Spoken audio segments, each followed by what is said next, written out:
Dalam sejarahnya, demokrasi lahir untuk menumbangkan rezim otoriter yang dikuasai oleh satu orang atau segelintir orang saja. Kekuasaan rezim seperti ini umumnya hanya memperkaya diri sendiri dan golongannya, sehingga muncul adagium terkenal yang berbunyi, kekuasaan itu cenderung korup, dan kekuasaan yang absolut cenderung korup secara absolut. Tetapi, sejarah juga mencatat bahwa rezim otoriter bisa lahir dari negara demokratis. Loh, bagaimana bisa? Sebelum kita tahu lebih dalam, silahkan subscribe dan bunyikan loncengnya dulu ya. Cara yang paling sederhana adalah dengan melakukan kudeta militer. Ini terjadi di Argentina, Brazil, Ghana, Guatemala, Nigeria, Pakistan, Republik Dominika, Thailand, Turki, Uruguay, Yunani, Mesir, dan Chile.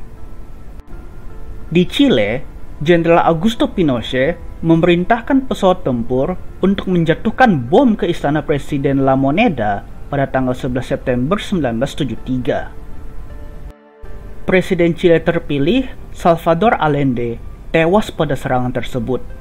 Begitu juga dengan demokrasi Chile yang mati hingga 17 tahun sesudahnya. Jenderal Pinochet kemudian diangkat menjadi Presiden Chile hingga tahun 1990.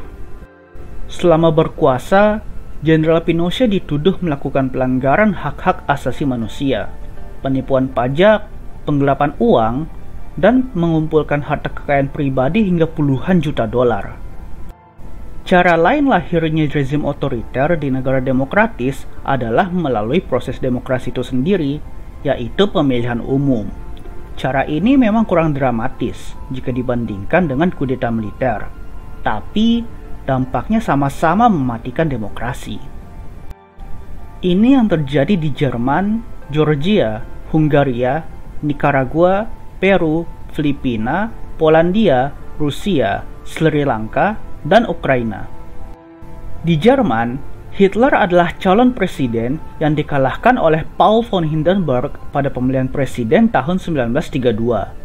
Karena partai Nazi yang dipimpin Hitler adalah partai terbesar di dalam parlemen, para pemimpin politik arus utama membujuk Presiden Hindenburg agar memilih Hitler sebagai kanselir. Hitler dinilai sebagai orang luar pemerintahan yang populer, sehingga diperkirakan mudah dikendalikan. Pada tanggal 30 Januari 1933, Presiden Paul von Hindenburg mengangkat Adolf Hitler sebagai kanselir Jerman. Sebulan setelah pelantikan, terjadi kebakaran di gedung parlemen Jerman yang kemudian dikenal dengan kebakaran Reichstag. Masih menjadi perdebatan siapa yang melakukan pembakaran, apakah simpatisan komunis atau pemimpin partai Nazi sendiri. Tetapi faktanya, Hitler menjadikan kebakaran Reichstag sebagai alasan untuk keluarnya dekret darurat yang menghapuskan kebebasan sipil dan mengizinkan penahanan tanpa proses pengadilan. Dengan alasan kebakaran Reichstag, Partai Nazi berhasil mendapatkan suara mayoritas di parlemen Jerman untuk mensahkan undang-undang tentang pemberian kuasa. Dengan undang-undang ini, Hitler mengendalikan secara penuh cabang pemerintahan di eksekutif dan legislatif. Hitler semakin berkuasa setelah jabatan presiden dan kanselir digabung pada tahun 1934 dengan meninggalnya Presiden Paul von Hindenburg. Di dalam negeri, Hitler secara sistematis menekan partai politik lainnya hingga bubar dan menjadikan partai Nazi sebagai satu-satunya partai yang sah di Jerman. Hitler juga membubarkan semua serikat dagang. Sementara di luar negeri, Hitler memicu terjadinya Perang Dunia Kedua yang melibatkan banyak negara dan terjadi di hampir semua benua. Perang Dunia Kedua memakan korban sekitar 50-70 juta jiwa. Pemerintahan Hitler menjadi kediktatoran de facto yang sah secara hukum hanya dalam waktu 1 tahun.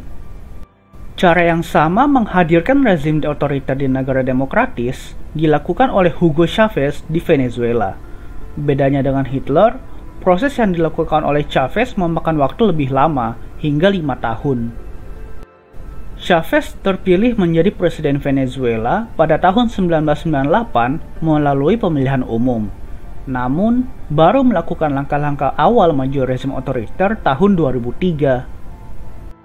Presiden Chavez saat itu menutup satu stasiun televisi besar, menangkap pemimpin oposisi, hakim, dan tokoh media dengan tuduhan tidak jelas. Dan yang paling parah, menghilangkan batas masa jabatan presiden, sehingga Chavez dapat berkuasa seumur hidup. Setahun setelah meninggalnya Chavez, Dewan Konstituante yang hanya berisi satu partai mengambil alih kekuasaan Kongres Venezuela. Alasan yang digunakan Chavez menciptakan rezim otoriter adalah terjadinya krisis politik berupa kudeta militer yang gagal pada tahun 2002, mirip dengan yang dilakukan Hitler di Jerman dengan menjadikan kebakaran Reichstag sebagai krisis politik. Pola yang sama juga terjadi di Filipina. Bom yang meledak di kota Manila tahun 1972 dijadikan alasan oleh Presiden Ferdinand Marcos memberlakukan hukum darurat militer. Dengan menerapkan hukum darurat militer, Marcos bisa menjadi presiden lebih dari 2 kali masa jabatan seperti yang diatur oleh konstitusi. Dengan hukum ini juga, Presiden Marcos leluasa menekan oposisi, melakukan pelanggaran hak asasi manusia, dan melakukan korupsi. Presiden Marcos juga dituduh melakukan pembunuhan terhadap pemimpin oposisi Benigno Aquino tahun 1983. Pembunuhan tokoh oposisi ini kemudian memicu terjadinya revolusi damai tahun 1986 yang dipimpin oleh Corazon Aquino, istri mendiang Benigno Aquino yang terbunuh. Revolusi damai yang dikenal dengan People Power ini berhasil menurunkan Marcos dari kursi presiden Filipina. Di Amerika Serikat, erosi demokrasi terjadi dengan terpilihnya Donald Trump sebagai presiden. Seorang yang tidak memiliki pengalaman sebagai pejabat publik, tidak memiliki komitmen terhadap hak konstitusional, dan jelas memiliki kecenderungan otoriter. Presiden Trump memperlakukan pesaing sebagai musuh, mengintimidasi pers bebas, dan mengancam akan menolak hasil pemilihan umum. Secara umum, Presiden Trump mengikuti skenario pemimpin otoriter di negara lain, yaitu menangkap wasit, menyingkirkan pemain-pemain kunci yang bisa menghalangi, dan mengubah aturan main. Untungnya Presiden Trump tidak terpilih kembali pada pemilihan umum tahun 2020. Dia dikalahkan oleh Joe Biden. Pengalaman dari berbagai negara tersebut menunjukkan bahwa demokrasi pada dasarnya rapuh. Lalu, bagaimana cara mempertahankan dan memperkuat demokrasi? Demokrasi dapat bertahan lama dan berhasil baik kalau konstitusi diperkuat oleh norma-norma tak tertulis yang dihormati. Ada 2 norma tak tertulis yang menjadi dasar demokrasi, yaitu saling toleransi dan sikap menahan diri secara kelembagaan. Saling toleransi yang dimaksud adalah menjadikan rival politik bukan sebagai musuh yang harus dimusnahkan, sehingga membenarkan cara-cara otoriter. Dengan saling toleransi, ada kesadaran bahwa rival politik bisa saja menang lalu menjadi penguasa, namun bisa juga kalah sehingga menjadi oposisi. Sementara sikap menahan diri secara kelembagaan berarti tidak menggunakan hak legal yang bisa merusak sistem demokrasi.